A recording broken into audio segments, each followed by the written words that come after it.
Merci, monsieur le ministre. La parole est à monsieur Bruno Millienne. Vous avez la parole, cher collègue. Merci, Monsieur le Président. Monsieur le ministre Sébastien Lecornu, le 1er août dernier, j'interpellais Nicolas Hulot sur la question de l'urgence climatique. Les événements récents ne peuvent que renforcer cette interpellation. Ils appellent à l'humanisme, à la solidarité, à la fraternité et à la responsabilité. Je pense ici, bien évidemment, avec tristesse à nos amis d'Indonésie. Le dernier rapport du GIEC a fait grand bruit. Ce rapport interpelle, alerte, interroge. Quelle France souhaitons-nous pour nous-mêmes et pour nos enfants en 2030 ? Allons-nous continuer l'artificialisation des sols déraisonnée ? Allons-nous continuer à ignorer les signaux clairs qui nous sont envoyés par la nature elle-même ? Accepterons-nous encore longtemps que des personnes les plus précaires, souvent les moins responsables aussi de ces bouleversements, meurent de notre inaction ?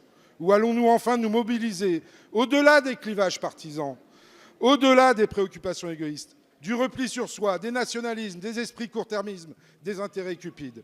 Il faut accélérer la transition écologique du pays en veillant à faire les bons choix de manière éclairée, en y impliquant davantage les collectivités locales, mais aussi l'investissement privé.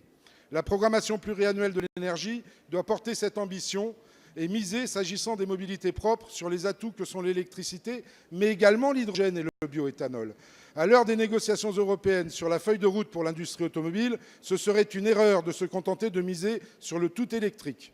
La loi de finances doit incarner cette ambition et se traduire dès demain par des mesures fiscales, financières, en adéquation avec l'impératif d'une meilleure protection de l'environnement, comme ça devrait être le cas s'agissant par exemple de l'huile de palme.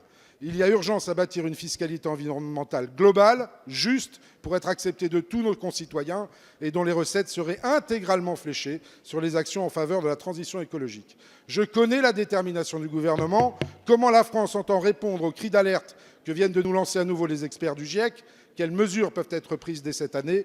Quelles orientations pour la prochaine PPE? Je vous remercie. Merci, monsieur le député. La parole est à monsieur le secrétaire d'État auprès du ministre d'État, ministre de la Transition écologique et solidaire. Merci Monsieur le Président, Mesdames, Messieurs les députés, Monsieur le député Bruno Millienne. Je ne reviens pas sur ce que le Premier ministre a déjà indiqué lors de la deuxième question tout à l'heure sur ce rapport du GIEC et peut-être répondre plus précisément à vos questions précises, notamment sur la programmation pluriannuelle pour l'énergie qui sera présentée à la fin de ce mois d'octobre, qui sera mis derrière en consultation et en débat, notamment avec un engagement du Premier ministre que les parlementaires, députés et sénateurs, soient associés à cette concertation avant qu'elle ne prenne tous ses effets au début de l'année prochaine. Alors, d'ores et déjà, quels sont les ingrédients que l'on va retrouver dans cette PPE? Déjà, des indicateurs sur la maîtrise de l'énergie, puisque bien sûr, l'énergie qu'on ne consomme pas, c'est l'énergie verte au final que l'on finit par produire. C'est toute la stratégie de sobriété, notamment autour de la rénovation des bâtiments, plan qui a été mené avec Jacques Mézard et Julien de Normandie.